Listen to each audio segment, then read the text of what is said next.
My fiancé declared, "Your parents can only come to the wedding if they give us $50,000. I replied, "Fair request." Then I sent the recordings to both families and returned her ring, her mother's furious voicemail demanding an explanation. 10 days ago, I was engaged to be married. Today, I'm sitting in my temporary apartment alone, phone blowing up with texts and calls I'm not answering, wondering how I missed so many red flags. But I'm getting ahead of myself. Rachel and I met 3 years ago through a mutual friend's backyard barbecue. She was smart, funny, ambitious, and drop-dead gorgeous, the kind of woman who makes you do a double take when she walks into a room. We hit it off immediately, traded numbers, and went on our first date a week later. The relationship progressed normally, dating, meeting friends, meeting family, moving in together after a year. I proposed on our second anniversary with a ring I'd saved 6 months for. Nothing extravagant by celebrity standards, but it was a good quality diamond in a setting she'd once pointed out in a jewelry store window. The look on her face when I gave it to her seemed genuinely thrilled. We set the wedding date for this coming October, about 11 months from now. Or at least, that was the plan until last week. Let me give you some background on our families, because it becomes relevant. My parents are solidly middle class. Dad's a retired high school teacher. Mom works as a nurse. They live in the same modest 3-bedroom house I grew up in, drive sensible cars they keep until they fall apart, and take one nice vacation every couple years. They're the definition of financially responsible. Helped me through college so I graduated with minimal loans, taught me how to budget, all that stuff. Rachel's family is different. Her father owns a successful chain of car dealerships across 3 states. They live in a gated community, vacation internationally several times a year, and her mother has never worked a day in her life. Rachel grew up with household staff and private schools. She's the youngest of 3 kids and the only daughter, so she was pretty spoiled from what I've gathered. Despite our different backgrounds, we've made it work. Rachel has a good job in marketing that she genuinely earned through her own merit. Though I've noticed she never seems concerned about money, likely because her parents have always provided a generous safety net. I'm a civil engineer with a project management role at a mid-sized firm. We both make good salaries, split expenses proportionally to our incomes, and have been saving for the wedding and our future. Our apartment lease is in both our names, with me as the primary leaseholder since I moved in first and Rachel joined me later. The first sign of trouble came about 2 months ago when we started seriously planning the wedding. What I thought would be a nice event for about 100 people at a local venue started morphing into something much bigger. Rachel and her mother started talking about 250-plus guests, a high-end hotel ballroom, designer dress, the works. The budget we discussed nearly tripled. When I expressed concern about the cost, Rachel assured me her parents had always planned to contribute significantly to their daughter's wedding. That seemed reasonable, so I backed off a bit. We hadn't formally discussed finances with either set of parents yet, but Rachel seemed confident. Fast forward to last week. We had dinner scheduled with my parents to discuss their contribution to the wedding. I wasn't expecting much, maybe $5,000 if they could swing it, and I would have been grateful for whatever they could do. I certainly wasn't going to pressure them either way. The night before this dinner, Rachel and I had a conversation that completely blindsided me. "So about tomorrow," she said while we were getting ready for bed, "I think we need to be clear with your parents about our expectations." "What expectations?" I asked. "They'll contribute what they're comfortable with. We can't demand anything." She gave me this look like I was being naive. Everyone knows the bride's family pays for the wedding and the groom's family handles the rehearsal dinner. But since we're having such a large wedding, they need to step up with a significant contribution. "Define significant," I said, already feeling uncomfortable with where this was heading. $50,000. I nearly choked. $50,000? Rachel, there's no way they have that kind of money. They own their house, don't they? They could take out a home equity loan. I was stunned. "I'm not asking my retired father to go into debt for our wedding. That's insane." "It's not insane, it's tradition," she countered. "My parents are already covering most of the wedding. Your family needs to contribute their fair share. Fair share doesn't mean equal amounts when our families have completely different financial situations. I tried to reason. That's when she dropped the bomb. If they can't contribute properly, then maybe they shouldn't be at the wedding. We can just tell people they're ill or something. I thought she was joking at first. The look on her face quickly told me she wasn't. Let me get this straight, I said slowly. You want to ban my parents from our wedding if they don't give us $50,000? Not ban them. They're choosing not to be part of it if they don't contribute. That's on them, not us. I was speechless. This couldn't be the woman I'd proposed to. We're not discussing this anymore tonight. I need to think. There's nothing to think about, she snapped. Just make it clear to them tomorrow. They're either in or they're out. She rolled over and went to sleep like she hadn't just suggested extorting my parents. I, on the other hand, didn't sleep at all. Something felt very wrong. This wasn't just about the money. It was her attitude, the entitlement, the callousness toward my family. It made me think back to other incidents I'd brushed off. Comments about my clothes not being nice enough for dinner with her friends. Remarks about upgrading to a better apartment once we were married. Suggestions that I should be more aggressive about promotions at work. By morning, I'd made a decision. I didn't confront Rachel, but I did something I've never done before in our relationship. I checked the recording laws in our state first. We live in a one-party consent state. Then activated the voice recorder on my phone before we continued the conversation over breakfast. I wasn't planning to use this legally, just to make sure I wasn't misremembering or misinterpreting what had been said. About last night, I started, you weren't serious about my parents not coming to the wedding if they don't contribute $50,000, were you? Of course, I was serious, she replied, sipping her coffee. This is our one big day. If they can't make a proper effort, why should they get to be part of it? And what exactly are your parents contributing? I asked, keeping my voice neutral. About $150,000, give or take, she said casually, like she was discussing the weather. But they can afford it, and they only have one daughter. And your brother's weddings? They each got similar amounts, it's just what's expected. What if my parents offer less, say $10,000, that's still a lot of money to them. She laughed. Actually laughed. That's barely enough to cover the bar for an hour. No, it's 50 or they can watch the video after. I nodded slowly. Fair request, I'll make it clear tonight. She looked surprised, then pleased. Good. I'm glad you understand. Look, I understood all right. Far more than she realized. I left for work, but couldn't focus on anything. I called my parents and rescheduled our dinner to the following night, claiming a work emergency. Then I called in a favor with a buddy who works in IT security and had him verify the recording was clear and couldn't be claimed to be manipulated. He asked why, but I just told him I'd explain later. That night, I acted normally. Rachel had no idea what I was planning. The next day, I called her mother while Rachel was at work. Hi Sandra, I have a quick question about the wedding budget, I said when she answered. Of course, dear. What do you need? Rachel mentioned you and Robert are contributing about $150,000 to the wedding. I just wanted to confirm that figure before we discuss things with my parents tonight. There was a pause. I'm not sure where Rachel got that number, she said carefully.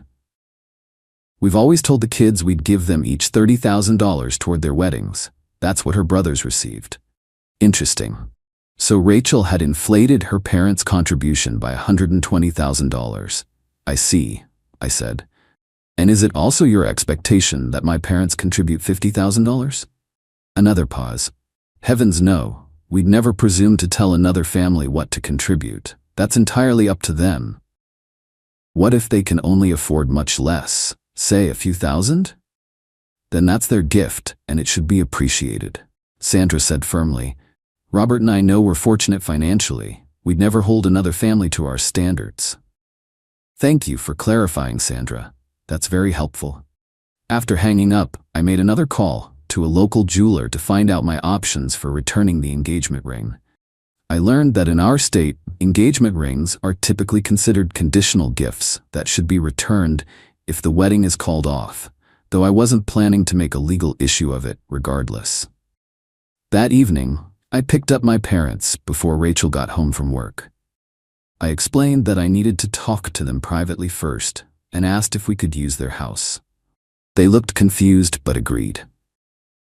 Once we were settled in their living room, I played them the recording of Rachel's breakfast conversation. My mom started crying halfway through. Dad just looked grim. "I'm so sorry," I told them when it finished. "I had no idea she felt this way." "Son," my dad said quietly, "is this really the woman you want to spend your life with?" The question hit me hard. "No," I admitted. "I don't think it is."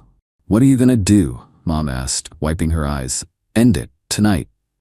I took a deep breath, but first, I need one more recording. I called Sandra again, this time putting her on speaker and telling her I was with my parents. "I wanted to follow up on our conversation about wedding contributions," I said. "My parents are a bit concerned about what's expected of them." "As I said earlier, whatever they're comfortable with is perfectly fine," Sandra replied. "Robert and I would never want anyone to feel pressured. Even if it's nowhere near $50,000? I prompted. "50,000? Sandra sounded shocked. "Where on earth did that figure come from?"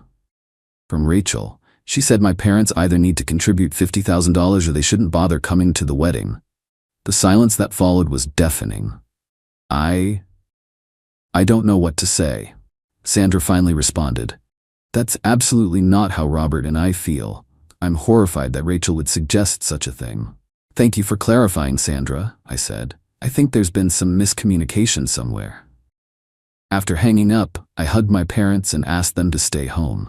"I'll handle this myself," I assured them. "This isn't your burden." I drove back to our apartment and waited for Rachel. When she arrived, I was sitting at the kitchen table with her engagement ring in front of me. "What's going on?" she asked, eyeing the ring. "Where are your parents?" "They're not coming," I said calmly. "And neither am I." "What are you talking about?"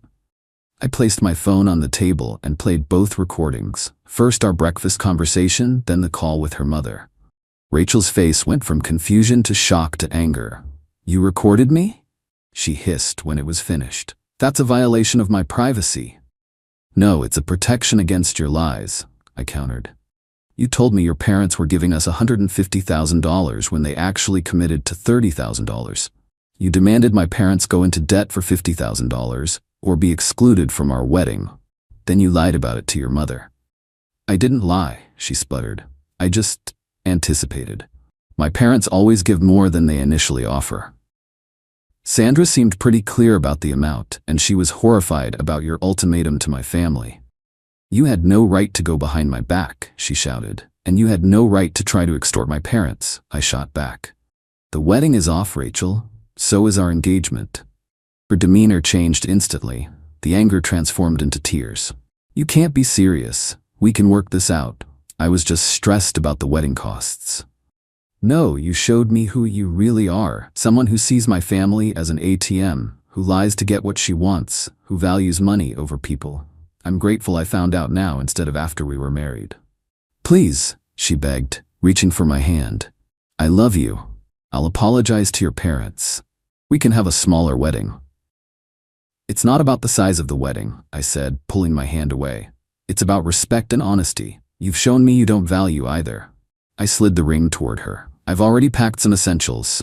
I'll stay with a friend tonight and come back for the rest of my things when you're at work tomorrow. Since both our names are on the lease, we'll need to decide who stays and who goes. You have until the end of the month to decide if you're moving out or taking over the lease. I'm fine either way." She stared at the ring, then at me.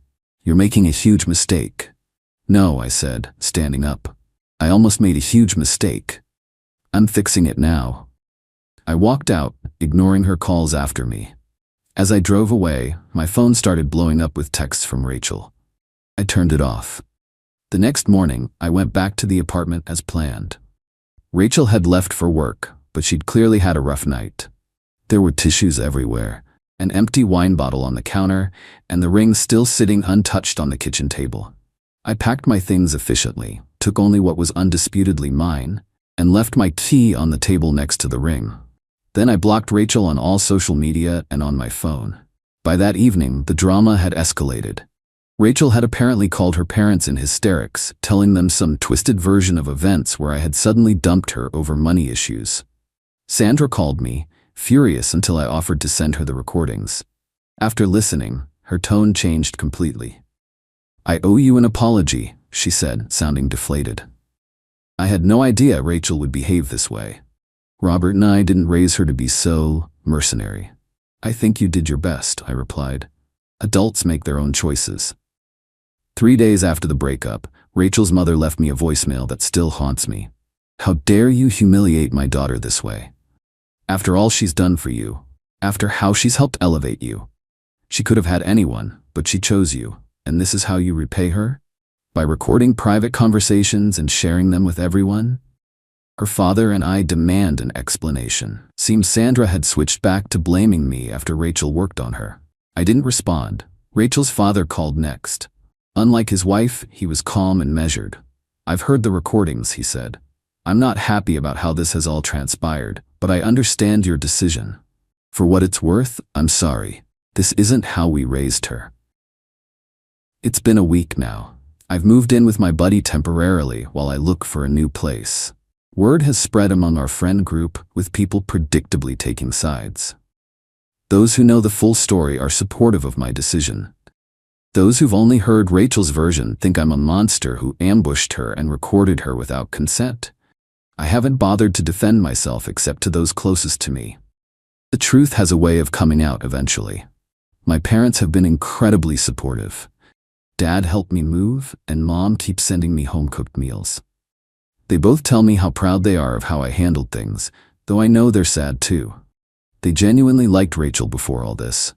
Yesterday, I ran into Rachel's best friend Megan at the grocery store. I tried to avoid her, but she cornered me. "Buy the produce." "You broke her heart," she accused. "She broke mine first," I replied. "Did she tell you why we broke up?" "She said you got cold feet and made up some excuse about wedding costs." I laughed humorlessly. "Ask her about the $50,000 ultimatum for my parents. Ask her about lying about her own parents' contribution. Better yet, ask her mother." Megan looked uncertain for the first time. "What are you talking about?" "I have recordings," I said. "Happy to share them if you really want the truth." She didn't take me up on the offer, but she didn't look so certain anymore either. The hardest part in all this has been grieving the relationship I thought I had. The Rachel I fell in love with was kind, thoughtful, and genuine. Or so I believed. Now I'm left wondering if that person ever really existed, or if I just saw what I wanted to see. I keep thinking about all the little comments over the years that I dismissed. The subtle digs at my family's modest home. The way she'd sometimes talk about her wealthy friends with a hint of envy. The suggestions that I should be earning more by now. The signs were there, I just didn't want to read them. Some people have asked if I regret ending things so abruptly, without trying to work it out. I don't. The ultimatum about my parents wasn't just a red flag, it was a flashing neon sign. Anyone who could even consider banning my family from our wedding unless they paid an extortionate amount doesn't share my values. That's not something counseling can fix. As for the recordings, I know some people think it was underhanded. Maybe it was. But when your instincts tell you something's seriously wrong, sometimes you need evidence. For others, but mostly for yourself. Without those recordings, I might have let Rachel manipulate me into believing I'd misunderstood or overreacted. So here I am, starting over at 32. Single, temporarily homeless, and fielding angry messages from my ex's family and friends. But you know what? I still think I made the right call. The wedding would have cost me a lot more than money in the long run. Edit, since so many have asked, yes, I live in a one-party consent state, so the recordings were completely legal. And no, I haven't sent them to anyone except my parents and Rachel's parents when requested. I'm not trying to humiliate her publicly. Edit 2. Several people have suggested I should have seen this coming because she comes from money. That's unfair. I've known plenty of wealthy people who are kind and grounded. This wasn't about her background. It was about her character. Update. 1 month later. First off, thanks to everyone for the support. I didn't expect this post to get so much attention, but reading your comments has helped me feel less crazy about my decision.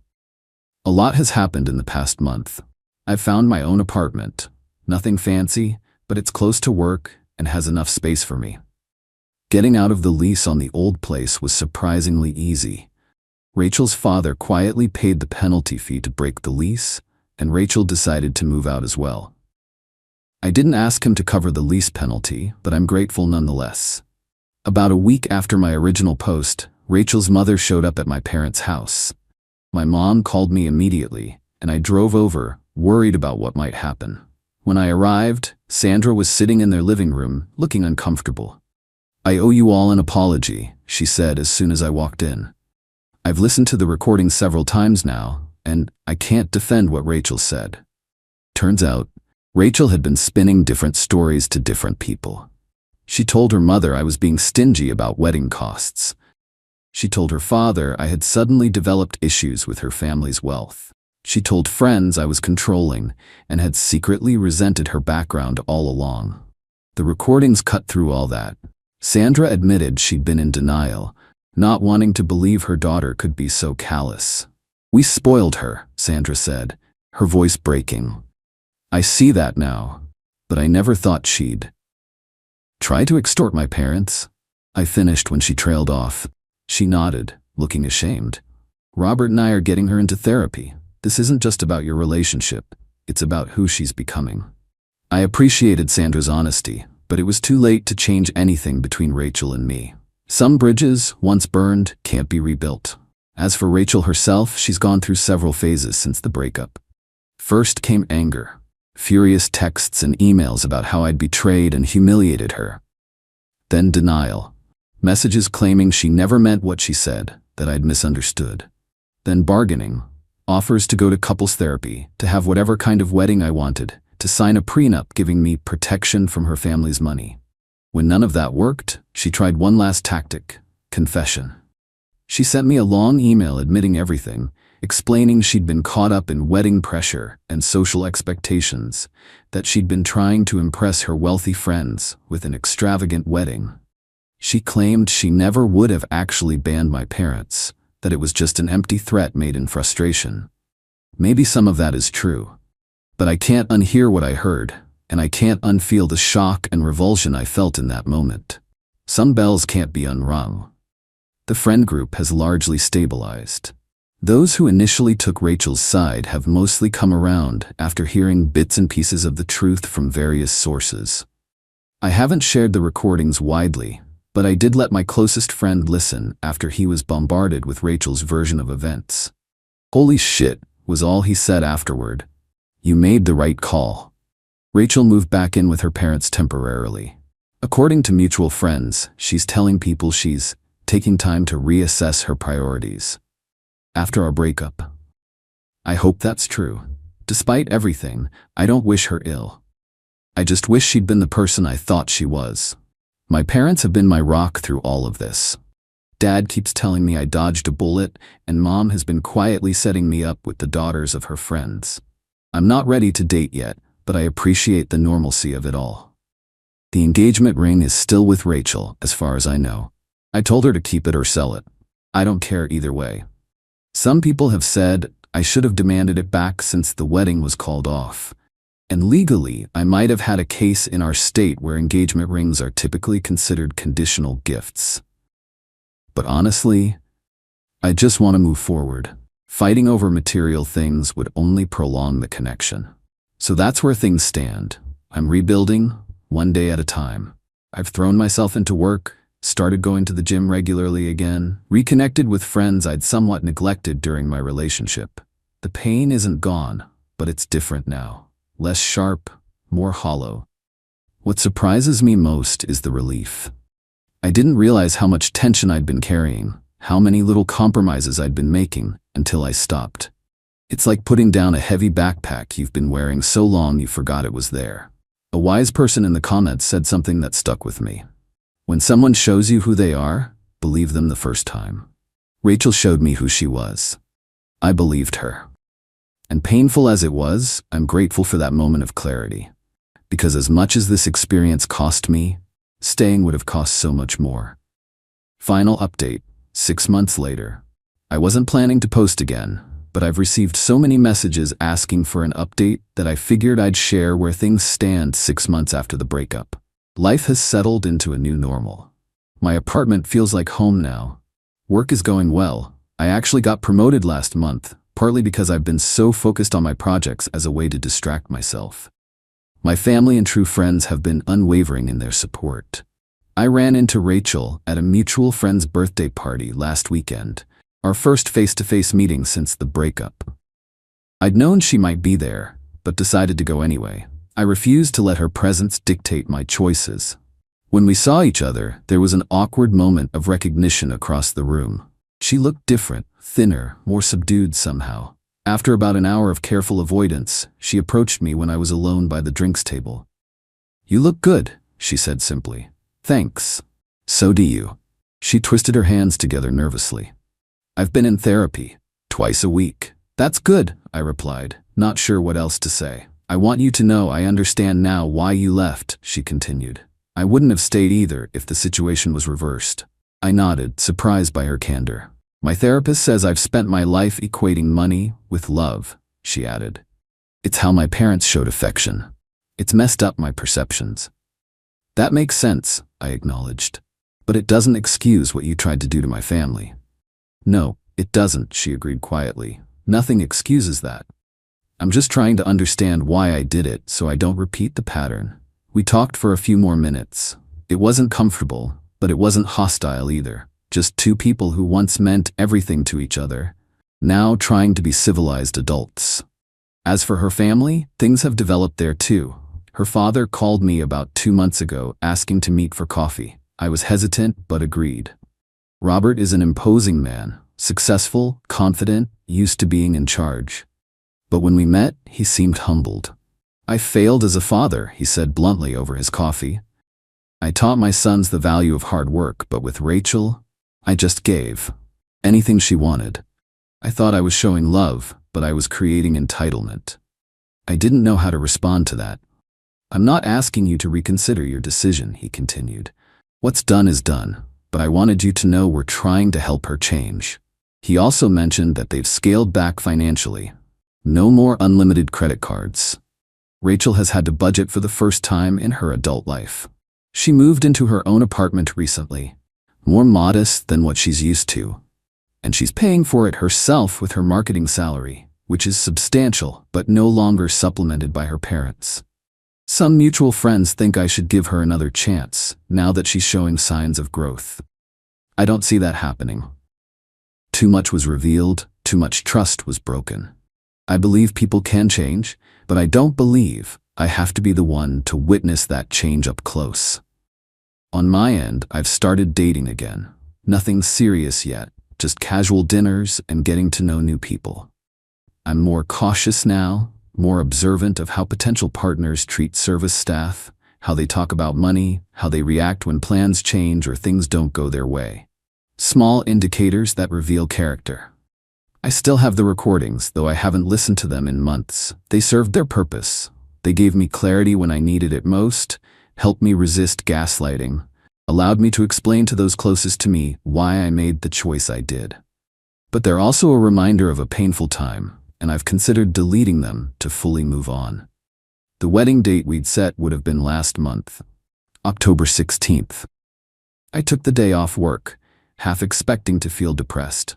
Instead, I went hiking with a couple of friends, climbed to a spectacular viewpoint, and felt nothing but gratitude. Gratitude that I trusted my instincts. Gratitude for the people who stood by me. Gratitude even for the painful experience itself, which taught me what I will and won't accept in a relationship. Someone asked me recently if I regret the relationship with Rachel. I don't. For most of our time together, she made me happy, and I believe I did the same for her. What happened at the end doesn't negate the good parts. It just revealed an incompatibility so fundamental that no amount of love could overcome it. I also don't regret ending things the way I did. The recordings were my insurance policy against what followed. The denials, the twisted narratives, the attempts to make me question my own perception. They allowed me to stand firm when the pressure to reconcile was most intense. So that's my story. Not the happily ever after I'd planned, but not a tragedy either. Just life, with all its unexpected turns and hard-earned wisdom. If there's a lesson in all this, maybe it's about paying attention to the small things, the offhand comments, the values revealed in casual decisions, the way someone treats people they don't need something from. Because eventually, those small things become the big things that can't be ignored. Or maybe the lesson is simpler than that. When someone tells you who they are, whether in words or actions, believe them. My fiancée disappeared on her birthday. She returned the next morning and said, "I'm an adult. I don't need to report my whereabouts to you." I replied, "Fair enough." Then I showed her the Instagram story her friend posted of them at a 5-star resort with guys. When she realized she was tagged, "Look, I'm not the kind of guy who needs to know where my girlfriend is every second of the day. We're both adults. We have our own lives." But when your fiancé straight up vanishes on her birthday without a word and strolls back in the next morning like nothing happened, yeah, we're gonna have a conversation. Let me back up. My fiancé, ex-fiancé now obviously, is named Rachel. Was named Rachel, still is, I guess. Whatever. We'd been together 3 years, engaged for 6 months, wedding planned for October, deposits paid, invitations ordered, the whole thing. Things had been weird for about 2 months before this happened. She'd gotten really close with her coworker Jenna. Like, suspiciously close. Every weekend was brunch with Jenna or spa day with Jenna or girls' night with Jenna. I didn't think much of it at first. She's allowed to have friends. I'm not one of those controlling dudes. But then the spending started. We had a joint account for wedding expenses. We'd both been contributing. I put in about $18,000 over 6 months. She put in maybe $4,000, whatever, I make more. Not a big deal. The account was supposed to be for venue, catering, photographer, all that stuff. Except the balance kept dropping faster than it should. I'd check it every few weeks. We budgeted $35,000 for the wedding. Should have had about $22,000 in there. Instead, we had $11,000. I asked Rachel about it. She said she'd been paying for wedding stuff, dress alterations, shoes, hair trial, makeup trial, bridesmaid gifts. Okay, fine, reasonable expenses, but $11,000 in 2 months? For that stuff? I pushed back. That seems high. Can you show me the receipts? I have them in a spreadsheet. I'll send it to you. When? This weekend.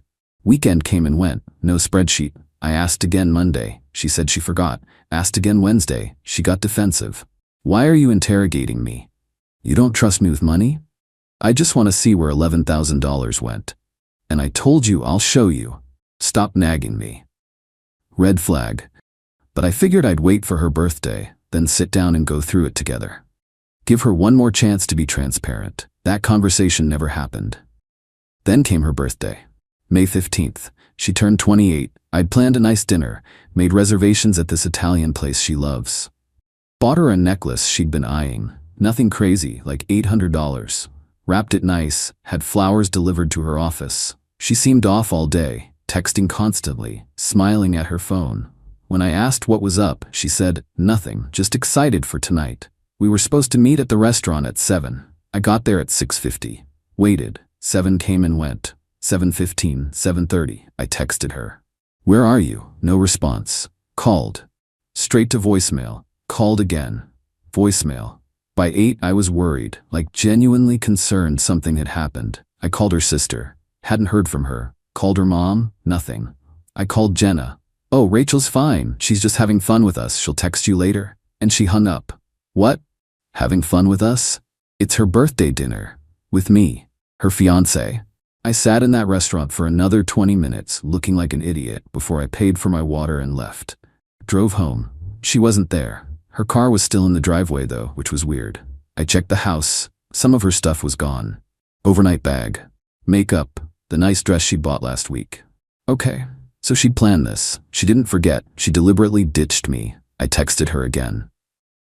Rachel, I'm worried. Please let me know you're safe. Nothing. I tried calling Jenna again. Blocked. I didn't sleep. Spent the whole night alternating between worried and pissed. Mostly pissed. Around 8:30 the next morning, I heard a car pull up. Door opened. Rachel walked in. She looked fine. Not hungover, not upset. Just fine. Actually, she looked great. Hair done. Makeup perfect. Same dress from last night, but somehow not wrinkled. Hey, she said like nothing happened. Where were you? Out. Out where? You disappeared on your birthday. You missed our dinner. You didn't answer your phone. I was worried sick. I was with Jenna and some friends. It's my birthday. I wanted to have fun. By ditching me? Without a word? She dropped her bag on the floor. Look, I'm an adult. I don't need to report my whereabouts to you. I just stared at her. Fair enough, I said. She blinked. What? You're right. You're an adult. You don't owe me an explanation. Oh, okay, good. She seemed surprised I wasn't pushing back. I'm gonna shower. Before you do that, I found something interesting on Instagram. What? I'd actually found it at 3 a.m. when I couldn't sleep. I'd been scrolling through Instagram, checking if anyone had posted anything about Rachel, her friends, her coworkers. Anyone. That's when I saw Jenna had posted a story. I don't even follow Jenna, but Rachel does, and I was looking at her following list, clicking through profiles. Jenna's story, posted 11/7 the previous night. First slide, champagne glasses clinking, caption birthday behavior. Second slide, group shot in what looked like a hotel lobby. Fancy, marble floors, crystal chandeliers, Rachel front and center, huge smile. Third slide, the one that made my blood boil. Video, Rachel, Jenna, and 2 other girls at a bar. Music playing, they're dancing, drinks in hand, and 3 guys. Well-dressed, confident. One of them, tall, dark hair, expensive watch, had his arm around Rachel's waist. She was laughing, leaning into him, her hand on his chest. The location tag, the Grandview Resort and Spa, and Rachel was tagged in it. At Rachel.Morrison. I screenshot everything immediately. Stories only last 24 hours, and I needed proof in case she tried to deny it. Now I pulled out my phone, opened Instagram, pulled up the screenshots. This, I said, showing her the first image. She squinted at it. That's just... I swiped to the next one. The group shot. This. Her face was starting to change, going from defensive to concerned. I swiped to the video, hit play. She watched herself on screen, watched the guy's arm around her, watched herself looking like she was having the time of her life. Her face went white. When did you? This morning. Jenna posted it on her story around 11 p.m. last night. You're tagged in it, which means all your followers can see it, including me, including your mom, including everyone we sent save the dates to. Her hand went to her mouth. Oh my God. This morning, Jenna posted it on her story. You're tagged in it. I can explain. Can you? We just went for drinks. That's it. At the Grandview Resort, 2 hours away. That requires an overnight stay, which explains why you're just now getting back. We got a room, yes, but nothing happened. Who are those guys? Just friends of Jenna's. Friends who pay for 5-star resort rooms? Silence. Let me guess. They paid for everything. Rooms, drinks, dinner. What does that matter? It matters because you ditched your fiancé on your birthday to go party with strange men at an expensive resort. They're not strange. Jenna knows them. I don't know them. You never mentioned them. And you're in that video looking real comfortable with one of them. It's not what it looks like. Then what is it? She didn't have an answer. Here's what I think, I said. I think you and Jenna have been doing this for a while. These girls' nights that cost hundreds of dollars. The spa days at places we can't afford. All of it funded by guys you meet up with. That's not? Check your bank account. What? I pulled up our joint account on my phone, showed her the transaction history. May 3rd, $450 charged to your credit card at Elevation Lounge. That's a club downtown. Bottle service minimum. May 10th, $380 at Azure Spa. That's not a regular spa. That's the kind of spa with champagne service and caviar facials. April 28th, $620 at some restaurant I've never heard of. I scrolled through 2 months of charges, thousands of dollars. Where did this money come from, Rachel? I've been saving. Bullshit. You make $52,000 a year. Your half of rent is $900. Car payment is $340. Student loans are $280. That's not even counting food, gas, utilities. There's no way you have thousands of dollars to blow on spa days and bottle service. She was panicking now. I could see it. Who's paying for this? I asked. No one. Rachel, do these guys pay for everything when you and Jenna go out with them? Long pause. Sometimes. In exchange for what? Nothing. Just company. They like having attractive women around when they're out. It makes them look good. So you're an escort. I am not. You're taking money and gifts from men in exchange for your company. That's escorting, Rachel. It's not like that. Then explain it to me. Because from where I'm sitting, my fiancé has been lying to me for months, spending money we don't have, ditching me on her birthday to go party with rich guys at expensive resorts. Help me understand how that's not exactly what it looks like. She sat down on the couch, put her head in her hands. It started as just fun. Jenna's friend knew these guys. They're finance guys or something. They offered to pay for dinner if we'd hang out with them. It wasn't a big deal. When? Like 3 months ago.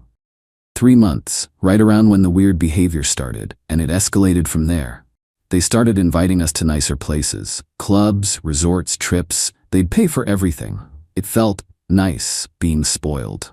By men who aren't your fiancé. You don't spoil me like that. I bought you an $800 necklace yesterday. I planned a birthday dinner. I've been saving for our wedding. I know, but what? I don't make enough? I'm not exciting enough. It's not about you. It's absolutely about me. You chose to lie to me. You chose to spend time with other men. You chose to take their money. You chose to ditch me on your birthday. She was crying now. I'm sorry, I made a mistake. Multiple mistakes, over 3 months. I stood up, went to our bedroom, grabbed her overnight bag that she'd just brought back, brought it to the living room. What are you doing? You need to leave. Jake, no. This relationship is over, Rachel. We can fix this. I'll stop seeing them. I'll block Jenna. You should have done that 3 months ago, before you decided random rich guys were more important than your fiancé. I made a mistake. You made dozens of mistakes. You lied to me. You betrayed my trust. You took money from our wedding fund. I didn't. The account is down $11,000, Rachel. Where did it go? She didn't answer. I checked the statements this morning. 6 withdrawals over 2 months, all cash. $3,000, $2,500, $2,000, $1,500, and 2 at $1,000 each. Exactly $11,000. It's our money. That was earmarked for the wedding, a wedding you apparently don't give a shit about. That's not true. Then why did you steal from it? Why did you blow it on bottle service and designer bags while I've been working overtime to save for our future? She had no answer. Pack your stuff. You're staying somewhere else tonight. This is my apartment too. No, it's not. You're not on the lease. You've been living here rent-free because I covered everything. Legally, I'd have to give you 30 days notice to move out. But I'm asking you to leave now, voluntarily. You can stay at your sister's, your mom's, wherever. But I don't want you here. Where am I supposed to go? Call Jenna. I'm sure one of her rich friends will put you up. Or call your sister. But you're not staying here. You can't just kick me out. I'm not kicking you out. I'm asking you to leave. If you refuse, I'll start the formal eviction process tomorrow. Either way, this is over. Your choice how difficult you want to make it. She started crying harder. Jake, please. You need to leave now. She packed, took her stuff. Her sister picked her up an hour later. The moment she left, I called our wedding venue. Hi, I need to cancel a wedding. The venue coordinator, nice lady named Patricia, picked up. Oh no, I'm so sorry to hear that. Can I ask what happened? Relationship ended. It's not happening. I understand. Let me pull up your contract. Typing sounds. Okay, so you're booked for October 12th. That's 5 months out. According to our cancellation policy, cancellations more than 90 days in advance forfeit the deposit but incur no additional fees. How much is the deposit? $3,500. Ouch, but it beat the alternative. That's fine. Cancel it. I'll process that today. I'm really sorry it didn't work out. Me too. Thanks. Hung up. Called the caterer. Anderson wedding, October 12th. I need to cancel. Different story here. The woman on the phone, Brenda, was less sympathetic. Sir, we have a 120-day cancellation policy for full refund. You're at day 148, so you're within that window.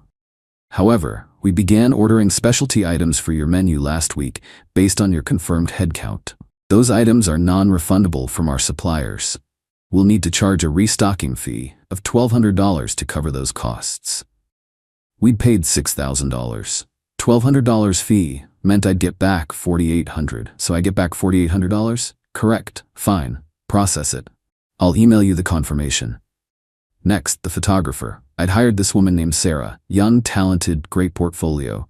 We'd paid her $3,000 up front, another $2,000 due on the day. I called her direct line. Hey Sarah, it's Jake Anderson. October 12th wedding. Hey Jake, what's up? I need to cancel. Wedding's off. Long pause. Oh man, I'm so sorry. What happened? Long story. Not a good one. Ugh, I'm sorry. Okay, let me check my contract. Rustling papers. So you paid $3,000 as a retainer. Per my contract, I keep $500 as a booking fee for holding the date, but I can refund the rest. That works. Thank you. No problem. I'll send the refund by end of week. And hey, I hope you're doing okay. Getting there. Thanks. DJ was next. Guy named Lucas. He was super understanding. Dude, relationships are hard. No worries. I can refund everything. Haven't even started working on your playlist yet. Full refund. $1,500. Florist was trickier. She'd already ordered some of the flowers. Rare peonies or something Rachel wanted. Non-refundable from her supplier.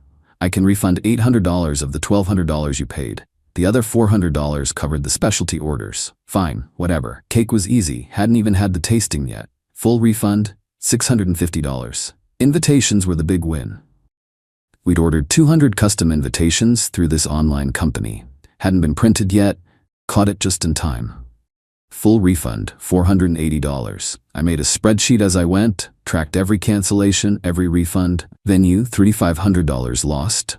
Caterer, $4,800. Photographer, $2,500. DJ, plows $1,500. Florist, cake, $650. Invitations, $480. Total recovered, $10,730. Total lost, $3,500. Net recovery, $7,230 plus the $11,000 still in the joint account, plus stopping another $15,000 in expenses that would have come in the next 5 months. By 5 p.m., I'd saved myself about $25,000–$30,000 in total wedding costs. Worth it. The joint wedding account still had $11,000. Originally, I'd put in $18,000 total, and she'd put in $4,000 for a total of $22,000. She'd stolen $11,000, leaving $11,000. I withdrew the remaining $11,000 and closed the account. Since I'd contributed $18,000 and only $11,000 remained, I'd effectively lost $7,000 of my contribution to her theft. Her $4,000 was completely gone, spent on her escort lifestyle. I kept the $11,000, figured I'd earned it. Then I called my credit card company. Rachel had an authorized user card on my account. I canceled her card immediately and had a new primary card sent to me, checked for any recent charges. Sure enough, $2,800 in charges over the past 2 weeks. Spa treatments, restaurants, shopping. I couldn't dispute them. She was an authorized user when she made them, so they were technically legitimate. But I could stop her from making any more. The $2,800 was gone. Another cost of this relationship. Whatever. Small price compared to what I could have lost. Changed the locks on my apartment. Her key didn't work anymore. Blocked her number. Blocked her on all social media. By day 3, her sister was calling me. Jake, Rachel is devastated. She made a mistake. Can you please talk to her? No, she loves you. She wants to fix this. She loved the attention more. We're done. You're being cruel. I'm being honest. She lied to me for 3 months. She stole from our wedding fund. She ditched me on her birthday to sleep over at a resort with random guys. There's nothing to fix. She says nothing physical happened. I don't believe her. And even if that's true, emotional infidelity is still infidelity. She chose them over me repeatedly. That's not a mistake, that's a choice. Her sister tried a few more times. I stopped answering. Rachel's mom called. Same script. I shut it down. A week later, Rachel showed up at my apartment. I didn't let her in. Jake, please, I'm sorry. I'll do anything. It's done, Rachel. I love you. You loved what I provided. Stability, someone to pay the rent while you played sugar baby on the side. That's not. Go home. I don't have a home. I'm staying at Jenna's, and she's pissed at me because her friend group doesn't want me around anymore. Sounds like a you problem. I have nowhere to go. Again, you problem. Should have thought about that before you blew up your life. Can I at least get my stuff? I have it boxed up. I'll leave it outside tomorrow. Pick it up whenever. You're such an asshole. I'm the asshole? You're the one who fucked around with rich dudes while planning a wedding. I didn't fuck anyone. Sure, Rachel. You just slept over at resorts with them for fun. It wasn't like that. I really don't care anymore. We're done. Move on. I closed the door. She banged on it for a minute, then left. 2 weeks after that, I got a call from an unknown number. Figured it was Rachel using someone else's phone. Almost didn't answer. But something made me pick up. Is this Jake? Male voice. Not one I recognized. Sounded nervous. Who's this? My name's Connor. I'm one of the guys from that resort weekend. Oh, this should be good. How'd you get my number? Rachel. Lucas had her in his phone. I got it from him. I wanted to reach out because I feel terrible about what happened. I didn't know Rachel was engaged. Jenna told us she was single. Jenna lied to you. Yeah, I figured that out after everything blew up. I heard Rachel had been engaged, but that it ended badly. Then I saw her last name in an old text and Googled you guys. Found some wedding website stuff before it got taken down. Put 2 and 2 together. Right. I just wanted to apologize. We had no idea. If we'd known, we never would have invited her. What exactly did you guys think was going on? Pause, like he was choosing his words carefully.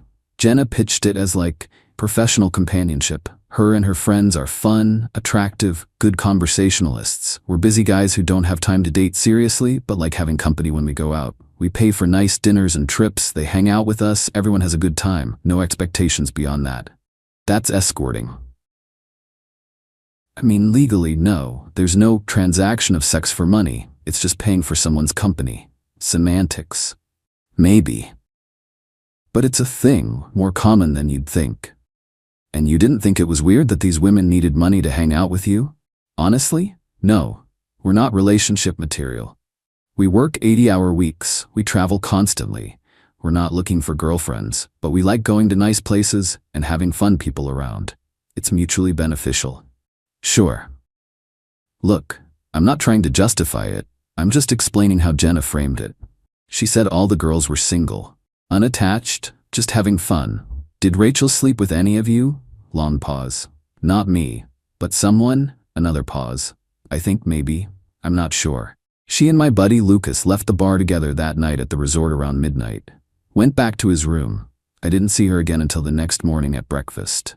There it is. What was she like? Rachel? Yeah. She seemed, I don't know, conflicted. Like she was having fun but felt guilty about it. She kept checking her phone, texting someone. When Jenna posted that Instagram story, Rachel freaked out, made her delete it, but I guess it was too late by then. Yeah. I'd already screenshot it. Smart. For what it's worth, Lucas felt like shit when he found out about you. He ended things with her immediately. Blocked her number and everything. Good for Lucas. I know this doesn't change anything, but I wanted you to know. We're not homewreckers. We had no idea. I believe you. Thanks for calling. I'm really sorry, man, for whatever it's worth. Not your fault. You didn't know. I hung up. So she did cheat. Not that it mattered at that point. We were already done, but it was nice to have confirmation that my gut was right. 3 weeks later, I heard from a mutual friend that Rachel had moved in with her mom. She'd quit her job. Turns out she couldn't afford to stay in the city without my rent subsidy and her sugar baby income. Jenna had cut her off after the whole thing imploded. The finance bros wanted nothing to do with her once they found out she'd lied about being single. Turns out they had some ethics. Weird. Last I heard, she was trying to get her old college boyfriend back. Good luck with that. As for me, I kept the apartment, kept the ring. She never asked for it back and I wasn't offering. Sold it. Got back about 60% of what I paid. Used it to take a trip to Japan. Always wanted to go. About a year later, I met someone new. Elena. She's a teacher. Pays her own way. Communicates like an adult. Doesn't disappear to resorts with random men. We've been together 8 months now. It's good. I told her about Rachel early on. She asked if I had trust issues. I said I had pattern recognition. She laughed. Said that was fair. Rachel chose attention over loyalty. Expensive dinners over honesty. Strangers over her fiancé. When she got caught, she tried to make it seem like I was the problem. But here's the thing about being an adult who doesn't need to report their whereabouts. Adults also deal with consequences. Rachel lost everything. I dodged a bullet. I'll take that trade.